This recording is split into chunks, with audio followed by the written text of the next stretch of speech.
It was nearly midnight when I found myself hunched over a microscope in the university's biochemistry lab, squinting at cell cultures that refused to behave as expected. The fluorescent lights hummed overhead, casting that sterile bluish glow that makes everyone look slightly ill. I'd been there since 7, determined to finish collecting data for my senior thesis before the weekend. The lab was mostly empty by this hour, just me and a few other dedicated or desperate students scattered around the vast room, each of us islands in our own academic oceans. And then there was Dr. Reyes, the teaching assistant. He wasn't actually a doctor yet, but everyone called him that anyway. He was only 3 years older than me, working on his PhD while supervising undergrads like myself.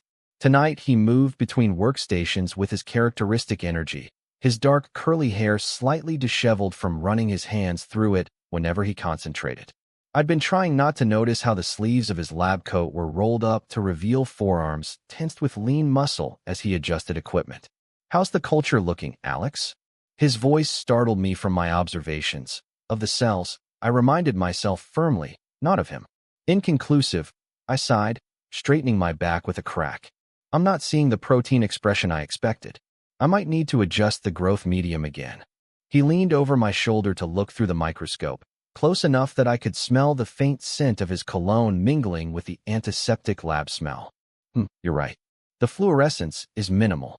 Let me help you prepare another batch before I close up."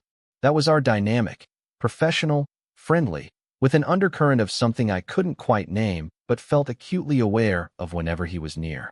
I'd been his student for 2 semesters now, and in that time, our interactions had evolved from strictly academic to something warmer. We'd grab coffee occasionally after lab sessions, discussing research that inevitably led to conversations about books, music, and the future. I found myself looking forward to those moments more than I cared to admit. The lab that night was running several experiments simultaneously. 2 grad students were working with volatile organic compounds in the fume hood across the room. Someone else was running PCR samples in the corner. The gentle whir of centrifuges and the occasional beep of timers created the familiar soundtrack of scientific inquiry.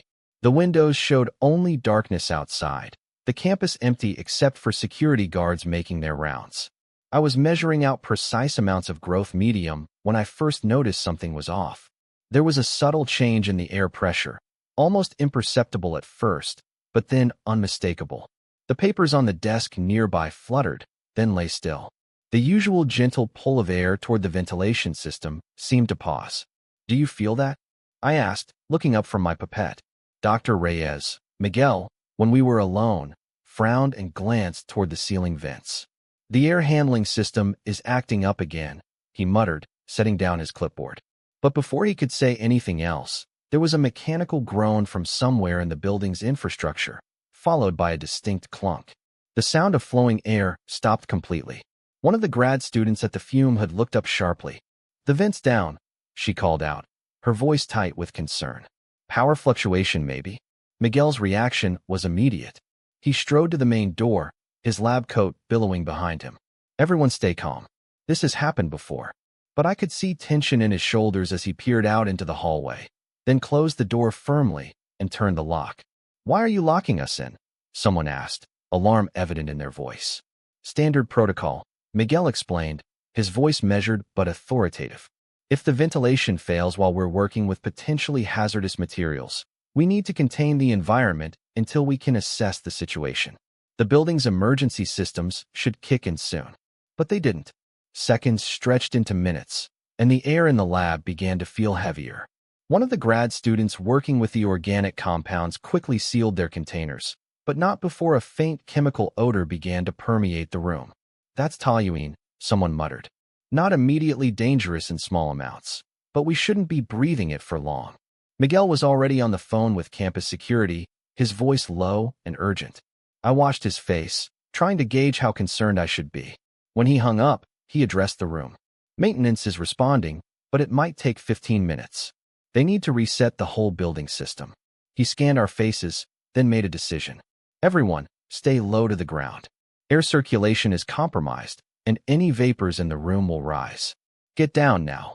There was a moment of hesitation before we all complied, some sitting on the floor, others crouching by their workstations. I lowered myself to the cold tile floor, feeling slightly ridiculous but also increasingly anxious. The chemical smell was getting stronger, not overwhelming, but definitely noticeable. Miguel moved quickly around the room, checking that all containers were sealed and all unnecessary equipment was turned off. Then he came over to where I was sitting with my back against a cabinet and slid down beside me. "You okay?" he asked quietly, his shoulder touching mine. "Fine," I replied automatically, though my heart was racing. "Is this actually dangerous or just precautionary?" He gave me a sidelong glance. "Mostly precautionary. The concentration is low, but why take chances?" Then, after a pause, "Stay low, breathe normally, try not to move around too much. It stirs up the air." We sat in silence for a moment, the unusual intimacy of the situation not lost on me. In the 2 years I'd known him, we'd never been this physically close for this long. I could feel the warmth of his arm against mine, see the rise and fall of his chest as he breathed. "Remember that time in organic chemistry lab when Johnson spilled concentrated sulfuric acid?" he said suddenly, his voice soft enough that only I could hear. I couldn't help but smile at the memory. "And the emergency shower soaked him and half the class?" Hard to forget. That was my first semester teaching. I was terrified something like that would happen on my watch. He chuckled softly. "This is nothing compared to that chaos." I realized he was trying to distract me, to ease the tension that was evident in my rigid posture. It was working. My thoughts drifted to the first time I'd met Miguel, back when he was just Dr. Reyes to me, intimidating in his knowledge and confidence. I'd been struggling with a particularly difficult concept in biochemistry, staying after class repeatedly until one day he'd said, "Look, I'm getting coffee. Walk with me, and I'll explain it differently." That coffee had turned into an hour-long discussion that ranged far beyond enzyme kinetics. I'd left feeling like I'd discovered a new element, something rare and unexpectedly valuable. Since then, our relationship had evolved in small increments. He'd recommend articles related to my research interests. I'd send him links to podcasts I thought he'd enjoy. We developed inside jokes about the quirks of various professors. But always, there was that professional boundary. He was my TA, after all. I respected that line, even as I occasionally wondered what might happen if circumstances were different. And now here we were, sitting shoulder to shoulder on a lab floor, breathing carefully in a room with compromised ventilation. The absurdity wasn't lost on me.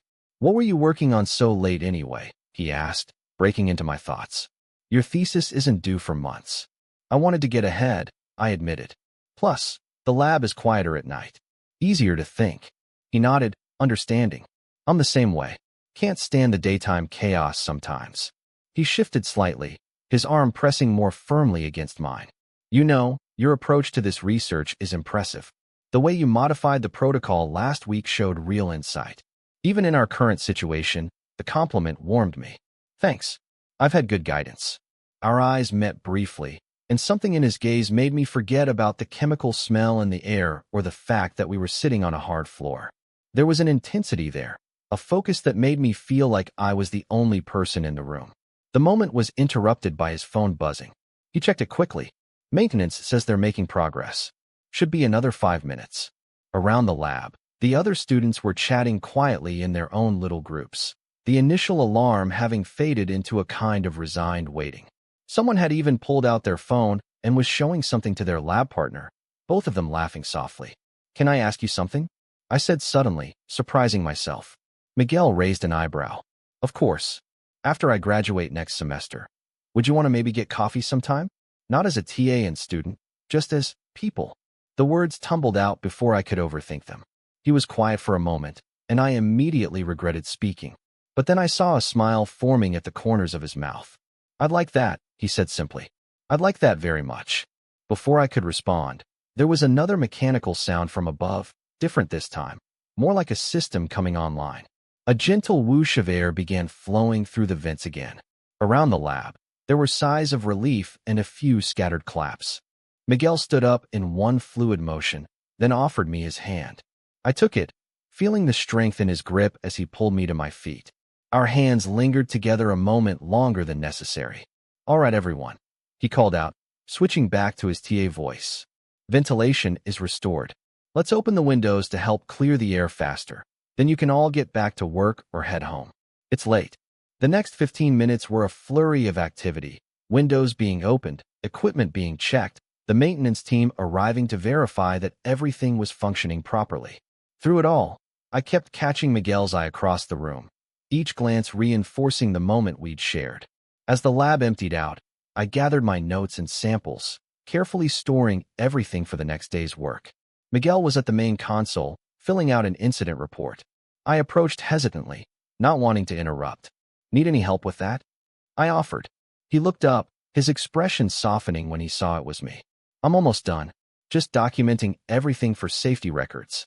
He finished typing, then closed the file. "Walk you to your car?" Outside, the night air had never felt so fresh. The campus was silent and empty, streetlights casting long shadows across the quad. We walked side by side, not touching but close enough that we could have been. "You know," Miguel said as we approached the parking lot, "that wasn't exactly how I imagined our first real conversation about this." He gestured vaguely between us. "This?" I echoed, a smile tugging at my lips. "Don't make me spell it out, Alex," he said, but he was smiling too. "I've been very professional for a very long time. And I appreciate that," I said sincerely. "But graduation is only a few months away." We reached my car, and I turned to face him. The streetlight illuminated half his face, leaving the other in shadow. He looked younger somehow, less like Dr. Reyes and more like Miguel. "I'll wait," he said simply. "And then we'll get that coffee." I nodded, suddenly unable to find the right words. He took a step back, maintaining that professional distance even now. "Drive safe," he said. "See you in lab tomorrow?" "Wouldn't miss it," I replied.